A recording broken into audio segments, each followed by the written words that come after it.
हाँ स्टूडेंट्स, आज हम पढ़ने वाले हैं उत्प्रेरक। क्योंकि जो ये चैप्टर जो था अपना रासायनिक अभिक्रियाएं व उत्प्रेरक, तो उसका केवल अपना ये जो टॉपिक था कौन सा, उत्प्रेरक वाला टॉपिक शेष है। तो उत्प्रेरक कैटलिस्ट की बात करते हैं तो उत्प्रेरक किसे कहते हैं? वह रासायनिक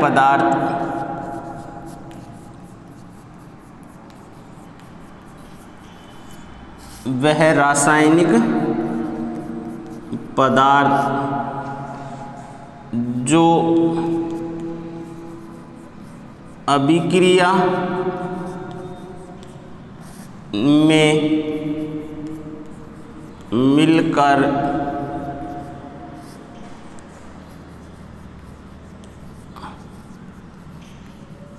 अभिक्रिया के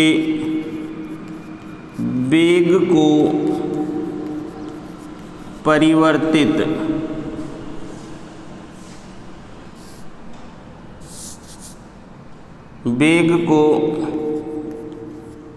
बदल देते हैं, परंतु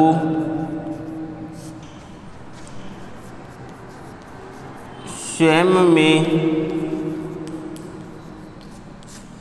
कोई परिवर्तन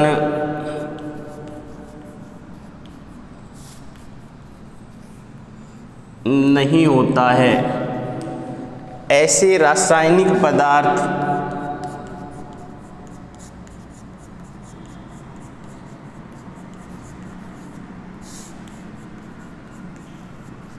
क्या कहलाएंगे? उत्प्रेरक कहलाते हैं। तो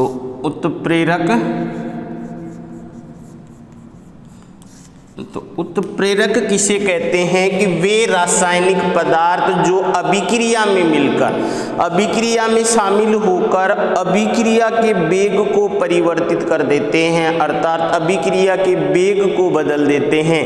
ऐसे रासायनिक पदार्थ क्या कहलाएंगे? ऐसे रासायनिक पदार्थ उत्प्रेरक कहलाते हैं। अर्थात अभिक्रिया में मिलकर किसका वेग को बदल देते हैं? अभिक्रिया के वेग को बदल देते हैं, परंतु स्वयं की सांद्रता में, मात्रा में कोई परिवर्तन नहीं होता है। अर्थात उत्प्रेरक जो हैं वो अभिक्रिया के अंत में ज्यों के त्यों प्राप्त हो जाते हैं। क्लियर? तो उत्प्रेरक जो है वो क्या कहलाएंगे?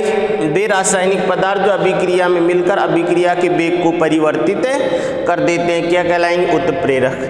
अगर अपन उत्प्रेरकों का प्रकार देखते हैं कि अलग अलग आधार पर उत्प्रेरकों को बांटा जाता है, तो सबसे पहले किस आधार पर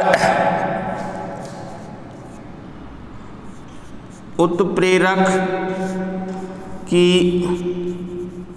अवस्था के आधार पर, जो अभिक्रिया जो है उस अभिक्रिया में अभिकारक, उत्प्रेरक और उत्पाद जो बनते हैं उनकी अवस्थाओं के आधार पर उत्प्रेरक को कितने भागों में बांटा जाता है? 2 प्रकारों में बांटा जाता है। पहला होता है समांगी उत्प्रेरक। समांगी उत्प्रेरक, समांगी का मतलब क्या होगा? यहाँ पर समान, क्या समान होगी? अवस्था समान होगी, क्या? अवस्था। अर्थात इस अभिक्रिया में, इस अभिक्रिया में किस किस की? अभिकारक,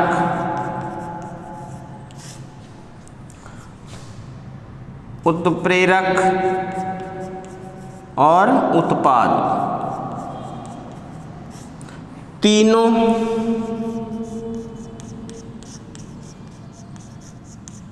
समान अवस्था में पाए जाते हैं। अर्थात जो इनकी जो अवस्था होगी वो तीनों कौन सी अवस्था में होंगे? समान अवस्था में होंगे। जब अभिक्रिया होगी तो अभिक्रिया कराने पर इनकी अवस्था जो होगी वो चाहे उत्प्रेरक हो, चाहे वो अभिकारक हो, चाहे वो उत्पाद हो, इन तीनों की अवस्था कैसी होती है? समान होती है। जैसे एसिटिक एथिल एथेनॉइड, जो मेथिल एथेनॉइड की बात करें तो यहाँ पर CS एथिल, ये जो है इसकी अभिक्रिया अगर जल अपघटन कराया जाता है, क्या कराया जाए? जल अपघटन कराया जाता है, किसकी उपस्थिति में होगा? यहाँ पर ये जो उत्प्रेरक जो होगा, यहाँ पर उत्प्रेरक जो है वो है HCl।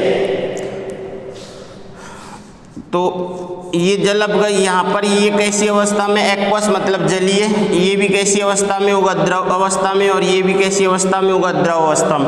अब इसका जल अपघटन कराया जाता है तो H और OH का निर्माण होगा। तो यहाँ पर क्या होता है? एक तो बन जाता है एसिटिक अम्ल COOH, और एक बन जाएगा, अगर मान लो H जो टूटेगा वो किस रूप में?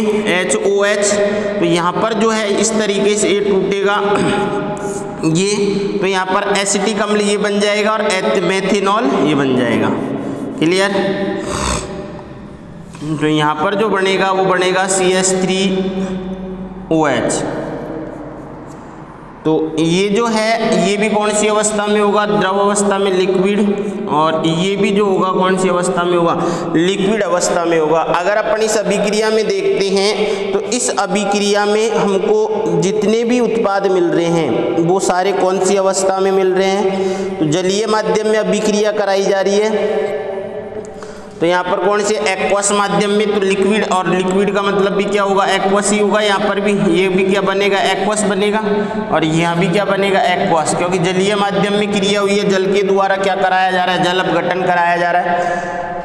तो यहाँ पर अपन को देखने की बात ये है कि ये कौन सी अवस्था में है? द्रव अवस्था में। ये कौन सी अवस्था में है? द्रव अवस्था में। ये कौन सी अवस्था में है? द्रव अवस्था में। ये कौन सी अवस्था में है? द्रव अवस्था में। और ये कौन सी अवस्था में है? द्रव अवस्था में। तो बताओ, यहाँ पर अपनी परिभाषा यही है कि इस अभिक्रिया में अभिकारक, उत्प्रेरक और उत्पाद जो है वो तीनों समान अवस्था में होते हैं, और इसीलिए इस अभिक्रिया को क्या कहा जाता है? समांगी उत्प्रेरक। अर्थात इस प्रकार का उत्प्रेरक जो होता है या समांगी उत्प्रेरण जो होता है वो किसे कहा जाता है? कि वह रासायनिक अभिक्रिया जिसमें अभिकारक, उत्पाद और उत्प्रेरक जो है तीनों एक ही अवस्था में होते हैं, तो उसे क्या कहा जाता है? समांगी उत्प्रेरक कहा जाता है। जैसे एक उदाहरण और देखते हैं, SO2 + O2 इक्वल टू किस उत्प्रेरक की उपस्थिति में? NO उत्प्रेरक की उपस्थिति में होगी। तो ये भी क्या है? गैस, ये भी क्या है? गैस, और ये भी क्या है? गैस। और जब बनेगी वो भी क्या बनेगी? SO3, ये भी क्या बनेगी? गैस। तो बताओ, यहाँ पर अगर अभिक्रिया को अपन संतुलित करते हैं तो ये कितने? 4। तो इसको अपन अब कितने हो गए? 4 2 6। तो यहाँ पर अगर मैं ये लगा देता हूँ 3 दूनी 6 और 2, तो ये अभिक्रिया संतुलित हो गई। और अभिक्रिया को अब देखते हैं, यहाँ पर ये कौन सी अवस्था में? गैस अवस्था में। ये कौन सी अवस्था में है? गैसीय अवस्था में। ये कौन सी अवस्था में है? गैसीय अवस्था में। और ये कौन सी अवस्था में? गैसीय अवस्था में। तो बताओ, इस अभिक्रिया में उत्प्रेरक, उत्पाद जो हैं वो कौन सी अवस्था में? समान अवस्था में है या नहीं है? तीनों। यहाँ पर जो ये अभिकारक जो हैं दोनों कौन सी अवस्था में? गैसीय अवस्था में। उत्प्रेरक जो है NO उत्प्रेरक की उपस्थिति में अभिक्रिया हो रही है, तो ये कौन से वो है? गैसीय अवस्था में। और SO3 जो है ये भी कौन सी अवस्था में? गैसीय अवस्था में है या नहीं है? तो इस प्रकार का उत्प्रेरक जो है वो कौन सा उत्प्रेरक कहलाएगा? समांगी उत्प्रेरक कहलाता है। उसके बाद में नेक्स्ट जो देखते हैं वो है विषमांगी उत्प्रेरक। नेक्स्ट क्या है? विषमांगी उत्प्रेरक। तो विषमांगी उत्प्रेरक किसे कहेंगे? वह उत्प्रेरक या वह अभिक्रिया जिसमें अभिकारक, उत्पाद और वह अभिक्रिया कौन सा है? ये विषमांगी उत्प्रेरक। दूसरा जो है विषमांगी उत्प्रेरक, और विषमांगी उत्प्रेरक में वह अभिक्रिया जिसमें क्या होगा, अभिकारक कौमा उत्प्रेरक कौमा उत्पाद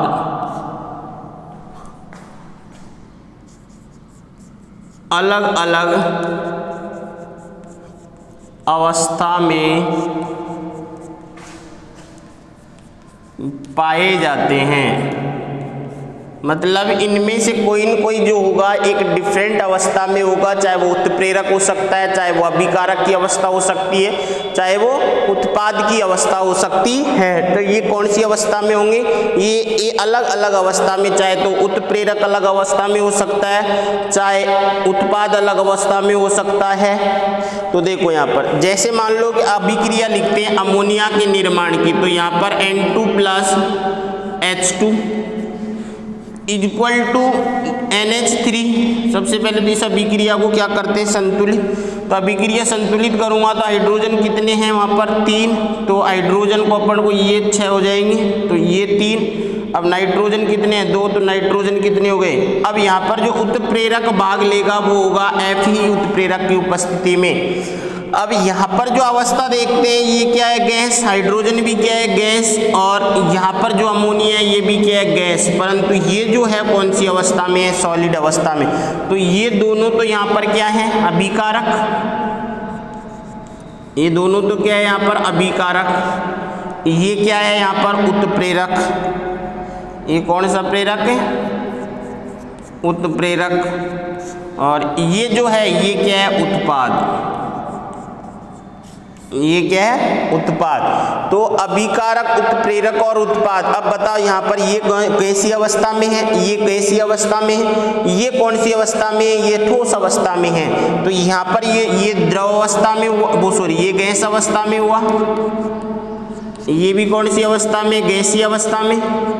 ये कौन सी अवस्था में, ठोस अवस्था में।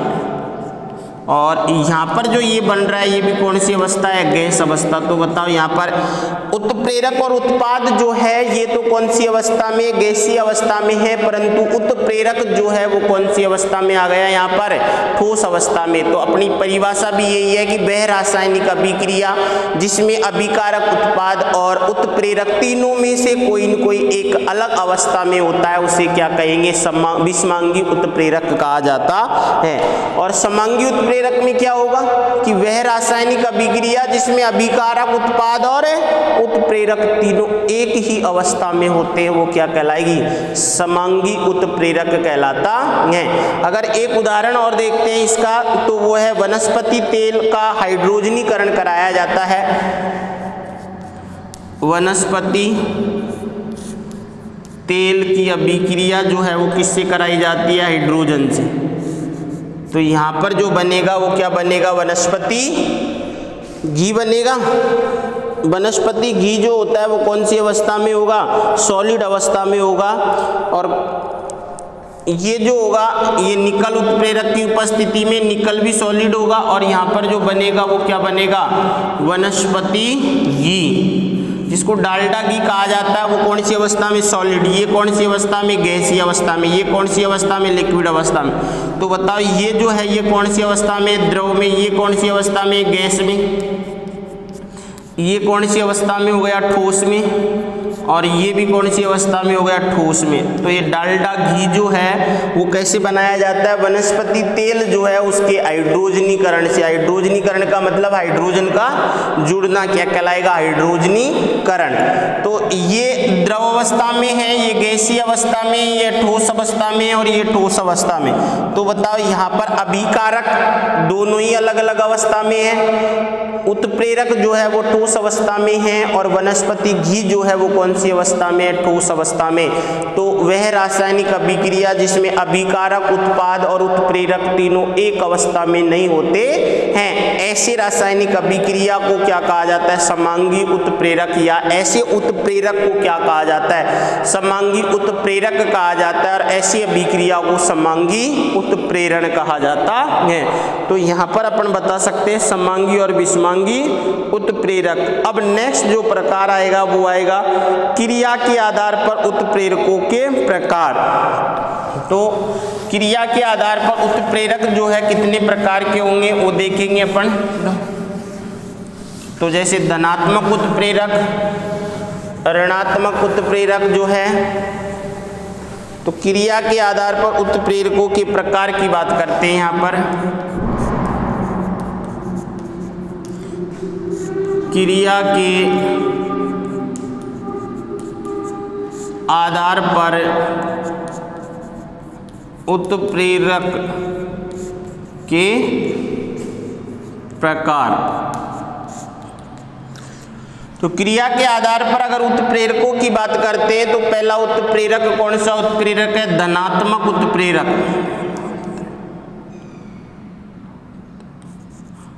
धनात्मक उत्प्रेरक।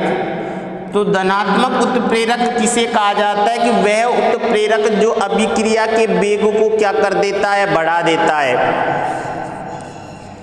वह उत्प्रेरक जो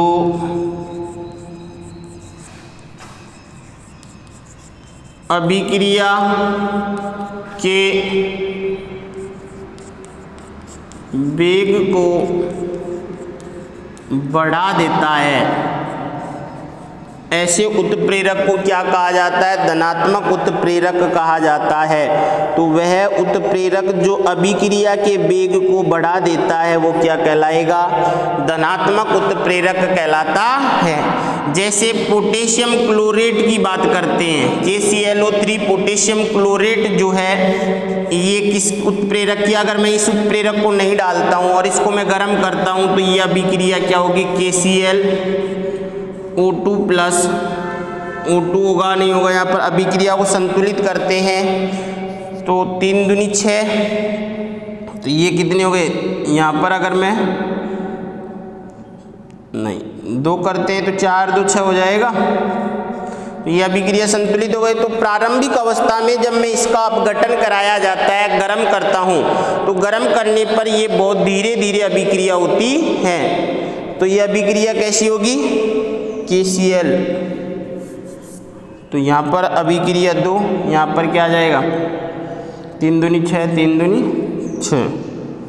तो यहाँ पर जो बनेगा इसका अपघटन कराया जाता है, तो अपघटन इस तरीके से होगा, KCl potassium chloride plus oxygen मुक्त हो जाएगी, परंतु बहुत धीरे धीरे होगा। तो इसलिए इस अभिक्रिया में अगर MnO2 जो है ये मिला दिया जाता है तो अभिक्रिया तेजी से संपन्न होती है। तो यहाँ पर जो ये उत्प्रेरक जो है ये किसका काम करेगा? धनात्मक उत्प्रेरक का। किसका काम करेगा? ये धनात्मक उत्प्रेरक का कार्य करता है।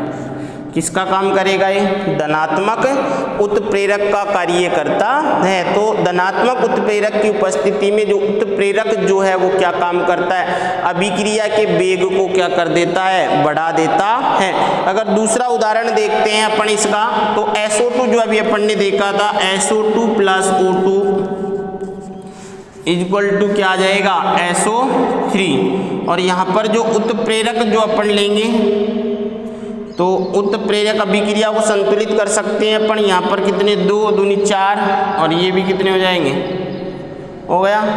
तो यहाँ पर जो उत्प्रेरक लिया जाएगा वो कौन सा उत्प्रेरक है? NO उत्प्रेरक की उपस्थिति में अभिक्रिया होगी, और उत्प्रेरक की अभिक्रिया कराने पर यह अभिक्रिया क्या होगी? तेजी से संपन्न होने लगती है। तो ये उत्प्रेरक जो है यहाँ पर इस अभिक्रिया के लिए किसका काम करेगा? धनात्मक उत्प्रेरक का कार्य करेगा। तो धनात्मक उत्प्रेरक किसे कहा जाता है? वह उत्प्रेरक जो अभिक्रिया के वेग को बढ़ा देता है, क्या कहलाता है? धनात्मक उत्प्रेरक कहलाता है। अगर यहीं पर अगर एक अभिक्रिया दूसरा अब उत्प्रेरक के प्रकार की बात करते हैं तो दूसरा उत्प्रेरक जो है वो कौन सा होगा, ऋणात्मक उत्प्रेरक। और नाम से ही पता चल रहा है ऋणात्मक उत्प्रेरक में क्या होगा कि वह उत्प्रेरक दूसरा जो है ऋणात्मक उत्प्रेरक, तो यहाँ पर वह उत्प्रेरक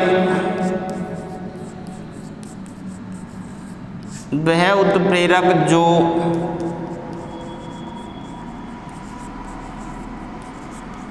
अभिक्रिया के वेग को क्या कर देगा, कम कर देता है, उसे क्या कहा जाएगा, उसे ऋणात्मक उत्प्रेरक कहते हैं। तो ऋणात्मक उत्प्रेरक जो है ये क्या काम करेगा, अभिक्रिया के वेग को क्या कर देता है, कम कर देता है। जैसे हाइड्रोजन पेरोक्साइड की बात करता हूं मैं यहाँ पर, तो H2O2 जो है हाइड्रोजन पेरोक्साइड जो है, अगर इसको छोड़ दिया जाता है तो ये क्या करेगा, अपने आप स्वतः ही अपघटित होगा और अपघटित होकर किसका निर्माण करता है, जल प्लस ऑक्सीजन का निर्माण करेगा और ये खत्म हो जाएगा कुछ दिन बाद में। अगर इसको अपन छोड़ भी देंगे तो ये क्या हो जाएगा, H2 और O2 में क्या हो जाएगा, अपघटित हो जाएगा, नहीं हो जाएगा। तो इसलिए इस अभिक्रिया को रोकने के लिए इसमें क्या मिलाया जाता है, ग्लिसरॉल। क्या मिलाया जाता है, ग्लिसरॉल मिला दिया जाता है। अर्थात क्वेश्चन बनता है कि हाइड्रोजन पेरोक्साइड जो है उसको स्टोर करने के लिए उसमें क्या ग्लिसरॉल क्यों मिलाया जाता है, तो उसमें ग्लिसरॉल क्यों मिलाया जाता है, तो ये क्या हाइड्रोजन पेरोक्साइड, हाइड्रोजन पेरोक्साइड ये डॉक्टर के पास मिलता है। तो हाइड्रोजन पेरोक्साइड जो है अगर इसको अपन छोड़ दिया जाए, रख दिया जाए, तो अपन कुछ समय पश्चात देखेंगे कि हाइड्रोजन पेरोक्साइड तो क्या हो गया, खत्म हो गया। तो इसीलिए इसको रोकने के लिए क्या किया जाता है कि ग्लिसरॉल मिलाया जाता है। तो ये ग्लिसरॉल मिलाने के बाद में इसका जो अपघटन जो है वो अपघटन नहीं होगा। इसीलिए क्वेश्चन यहाँ पर बनता है कि हाइड्रोजन पेरोक्साइड में ग्लिसरॉल क्यों मिलाया जाता है, क्योंकि हाइड्रोजन पेरोक्साइड स्वतः ही अपघटित होकर जल प्लस ऑक्सीजन का निर्माण कर लेता है। इसी अभिक्रिया को कम करने के लिए, जिस सोडियम हाइड्रोक्साइड के जल अपघटन को कम करने के लिए क्या किया जाता है, इसमें ग्लिसरॉल मिला दिया जाता है। अगर दूसरी अभिक्रिया देखते हैं कि जो क्लोरोफॉर्म जो होता है वो ऑक्सीजन के साथ क्रिया करके क्या बना लेता है, फॉस्जीन बना लेता है। तो क्लोरोफॉर्म जो है उसका CH3 क्लोरोफॉर्म जो है वो किसके साथ, ऑक्सीजन के साथ क्रिया करके किसका निर्माण कर रहा है, वो फॉस्जीन गैस का क्या कर लेता है, निर्माण कर लेता है। और फॉस्जीन जो है ये क्या होती है, एक जहरीली गैस होती है। तो COCl प्लस यहाँ पर क्या बन जाएगा, HCl। तो ये जो है क्लोरोफॉर्म जो है वो किसके साथ क्रिया हो रही है, chloroform HCl3 plus COCl2 plus HCl। तो यहाँ पर जो है ये क्या है, COCl2 ये फॉस्जीन है, ये तो क्या है, फॉस्जीन या फॉस्जीन, ये जहरीली गैस होती है। ये क्या है, क्लोरोफॉर्म।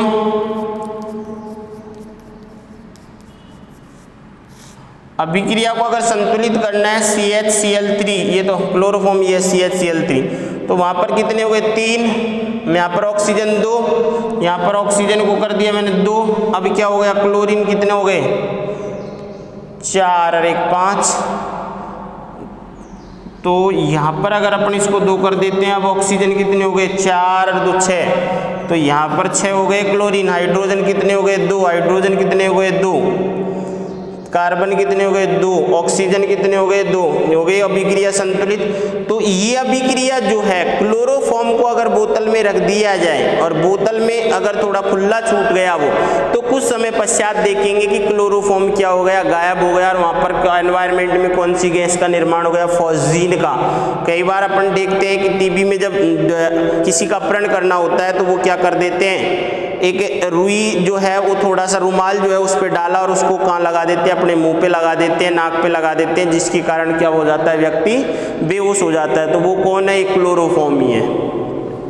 तो यहाँ पर क्या है कि क्लोरोफॉर्म को अगर वायु में खुला छोड़ दिया जाए तो ये क्या बना लेगा, फॉस्जिन गैस का निर्माण कर लेता है। तो इसी को रोकने के लिए इसमें क्या मिलाया जाता है, कुछ मात्रा में एथेनॉल मिला दिया जाता है। ये इंपॉर्टेंट है कि क्लोरोफॉर्म में एथेनॉल क्यों मिलाया जाता है। तो एथेनॉल क्यों मिलाया जाता है, अगर क्लोरोफॉर्म में एथेनॉल नहीं मिलाया जाएगा तो क्लोरोफॉर्म जो है वायु के साथ अभिक्रिया करके क्या बना लेता है, फॉस्जिन गैस का निर्माण कर लेता है। तो इसी को रोकने के लिए, अर्थात जो क्लोरोफॉर्म की ऑक्सीजन से क्रिया को रोकने के लिए क्या मिला दिया जाता है, उसमें एथेनॉल मिला दिया जाता है। और एथेनॉल मिलाने के बाद में इसका ऑक्सीजन से क्या हो जाएगा, कम हो जाएगा, बंधन कम हो जाएगा। तो अभिक्रिया जो है वो क्या हो जाएगी, बिल्कुल कम हो जाएगी। क्लियर। तो ये था कौन सा, उत्प्रेरक, ऋणात्मक उत्प्रेरक। नेक्स्ट जो उत्प्रेरक का प्रकार है उसको अपन करेंगे नेक्स्ट क्लास में।